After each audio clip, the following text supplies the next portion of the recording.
अस्सलाम वालेकुम नाज़रीन, आपका मेज़बान यासिर शामी आपकी खिदमत में हाजिर है और आप देख रहे हैं डेली पाकिस्तान।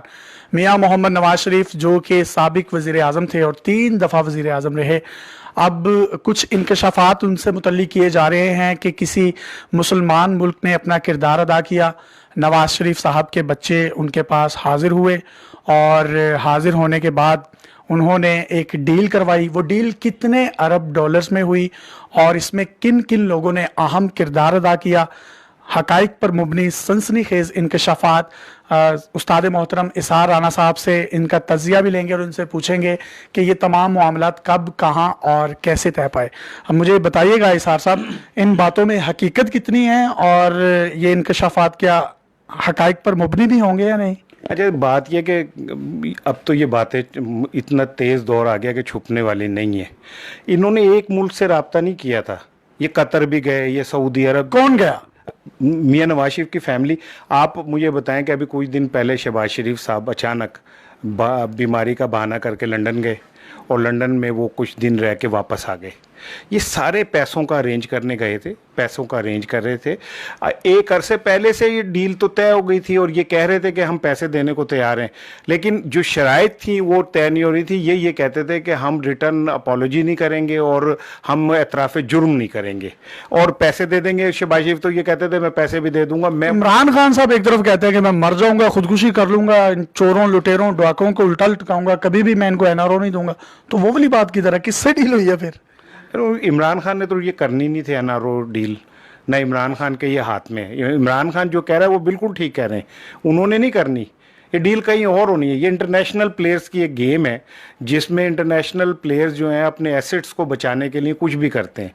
और मियां नवाज शरीफ साहब एक इंटरनेशनल प्लेयर्स हैं, उनका वो एक एसेट हैं अमेरिका के, बाकी लोगों के। तो मुल्क कौन सा है लेकिन जो किरदार अदा कर रहा है? कि अभी कतर से आए लोग और आके वो 3 अरब जो उनकी अपनी करेंसी है उसकी इन्वेस्टमेंट का ऐलान कर गए। किस मद में करके गए, किस चीज़ के लिए करके गए, कोई क्लियर नहीं है। ये डील का हिस्सा है डेफिनेटली। आप ये देखें कि जो आए इतनी जल्दी और उजलत में गए, तो क्या कोई एमओयू साइन हुआ, कोई मुआहदा हुआ, कोई किसी कतर के अलावा कोई और मुल्क भी शामिल है इसमें? देखें, सऊदी अरब से रब्ता किया गया था, सऊदी अरब ने इनकार कर दिया। और सऊदी अरब से रब्ता किसने किया था?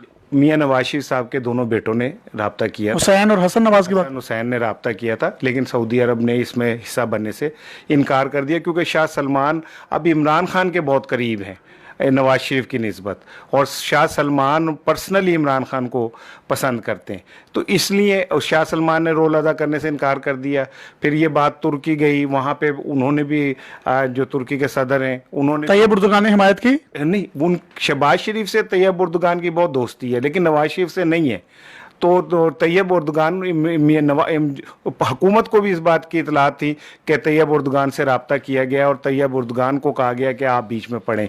लेकिन तैयब उर्दुगान क्योंकि एक ज़हीन आदमी है, उन्होंने उनकी बात तो सुनी हसन हुसैन की और शरीफ फैमिली की, लेकिन उन्होंने इमरान खान से कोई बात सर फिर डील की किस मुल्क ने है, किस मुल्क ने करवाई है, किसने किरदार अदा किया? मैं यही कह रहा हूँ कि आप ये देखें कि अभी कतर आया है, वो पैसे दे के गया है, अभी मजीद पैसे देने। ये 12 अरब डॉलर की डील है। 12 अरब डॉलर की डील है और ये आप हकाइक पर मुबनी इंकशाफ है।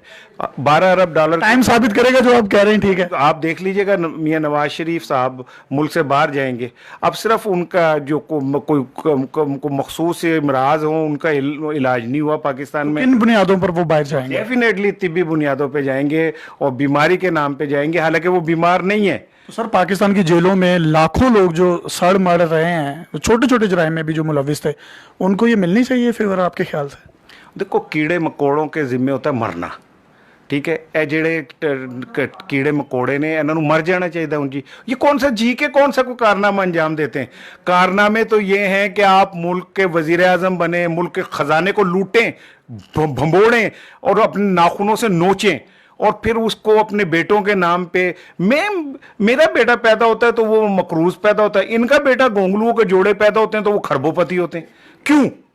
ऐसी कौन सी क्वालिटी है उनकी ऐसी क्या क्वालिफिकेशन है? मैं कहता हूं कि ये जितने लोग हैं, आप ये जो एपीसी हो रही है, ये हुई है, तीला नहीं तोड़ेंगे ये, इनकी जरूरत ही नहीं है, इनकी औकात ही नहीं है कि ये कोई हुकूमत के खिलाफ कंपेन चला सकें। और ये सारे जो ये हैं भाड़े के टट्टू, इनकी क्या औकात है कि ये किसी के हुकूमत के खिलाफ कंपेन चला सकें या चलाएं। हाँ, मियां फजलुर रहमान, डॉक्टर मौलाना फजलुर रहमान की जहां तक बात है, मौलाना फजलुर रहमान का एजेंडा कुछ और है। वो इस सिस्टम को तहस नहस करना चाहते हैं, तोड़ना फोड़ना चाहते हैं। उसकी रीजन ये नहीं है कि कोई डोमेस्टिक है उनके मसले, उनके कोई बहुत सारे और मसले हैं। क्या आज तक मौलाना फजलुर रहमान ने इंडिया के खिलाफ एक भी बयान दिया है मजम्मत का? वो नहीं देंगे। सर वो कश्मीर कमेटी के तो चेयरमैन भी रहे ना। हाँ, तो आपने जब कश्मीर को का बेड़ा गर्क करना था, मैंने आपका बेड़ा गर्क करना हो तो मैं आप पे एक ऐसा बंदा ला के बिठाऊंगा जिसको ना आपसे इंटरेस्ट होगा, ना जिसको आपका पता होगा, ना जिससे आपका ताल्लुक होगा। चलें सर, एपीसी पे हम एक बाकायदा तौर पर एक लाइव स्ट्रीमिंग का सेशन रखेंगे आपसे। लेकिन आज आपने एक सनसनीखेज इंकशाफ किया कि 12 अरब डॉलर में डील हो चुकी है और कतर और सऊदी अरब इसमें मुलविस हैं। ये पैरी पड़े हैं लोगों के जाके। तो वो 12 अरब डॉलर ये पल्ले से दे रहे हैं। पल्ले से, इन्होंने पल्ले से क्या, इनके को मनसलवा उतला था सोने का, ये पल्ले से देंगे? तो कहां से दे रहे हैं? इस मुल्क को लूटा इन्होंने, इस मुल्क को इस बेदर्दी से लूटा, इस मुल्क का बेड़ा गर्क किया। आज पाकिस्तान में जितनी नहुसत, गुर्बत है ना, बेरोजगारी, जितनी बेबरकती है, वो इन लोगों की वजह से है। तो सर 165 पे जो डॉलर गया है वो बेबरकती किसकी वजह से? तुम्हारे घर में कुछ खाने को ही नहीं होगा, तुम्हारे टूटियां टूटी हुई होंगी, तारे कटी हुई होंगी, तुम्हारे बिजली नहीं होगी, और एक बंदे को कमरे में घुसाओगे, वो क्या करेगा? खजाने में कुछ होगा तो वो कुछ करेगा ना। क्या वो पैसे इमरान ने आके खा लिए? इमरान खान साहब को पहले नहीं पता था जब इन्होंने ये दावे किए? ये इमरान की एक गलती है कि उसका होमवर्क नहीं था, और इमरान खान को ये नहीं पता था कि जब हुकूमत में आते हैं तो फिर फेरी टेल ख़त्म हो जाती है, फिर वो हनीमून पीरियड ख़त्म हो जाता है, फिर इंसान को अमली ज़िंदगी में फिर उसे अमेरिका का दबाव, ये FATF का दबाव, उसे IMF का दबाव, वर्ल्ड बैंक का दबाव, बरतानिया का दबाव, कौन कौन से दबाव हैं जो फिर नहीं हमें पड़ते। और फिर मुझे बताओ कि इमरान खान ने ऐलान किया कि जी तेल निकल आया है, आधे घंटे बाद ऐलान किया तेल नहीं निकला, क्यों? अचानक ऐसा क्या हुआ?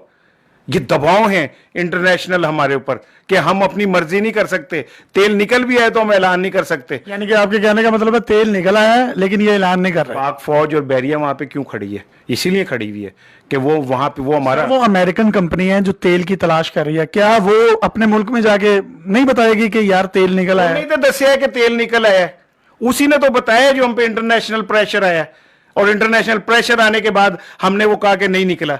हमारे पास दुनिया का सबसे बड़ा नमक का जखीरा मौजूद है, रेकोडेक में दुनिया के सबसे बड़े जखायर मौजूद हैं, चिन्योट के अंदर दुनिया के सबसे बड़े जखायर मौजूद हैं, लेकिन हम पाबंद हैं, हम उनका ऐलान नहीं कर सकते, निकाल नहीं सकते, हमारे हाथ कटे हुए हैं।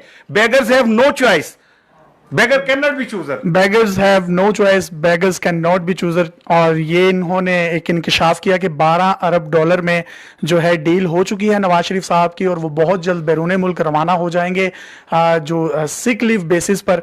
और देखते हैं कि इनका ये इंकशाफ किस हद तक सच साबित होता है। ऑल दो कि इन्होंने जो पहले इंकशाफात किए वो अभी तक तो सच हैं। बहुत शुक्रिया इसार राना साहब अपने इदारे को टाइम देने का। मजीद इनके इंकशाफात लेकर और इनसे मजीद गुफ्तगू, जो इनका बड़ा एक ब्लंट स्टाइल है, जो बड़ा एक नेचुरल स्टाइल है, उसी में करने की कोशिश करेंगे। अपने मेज़बान यासिर शामी को इजाज़त दीजिए और देखते रहिए डेली पाकिस्तान। अल्लाह हाफिज़।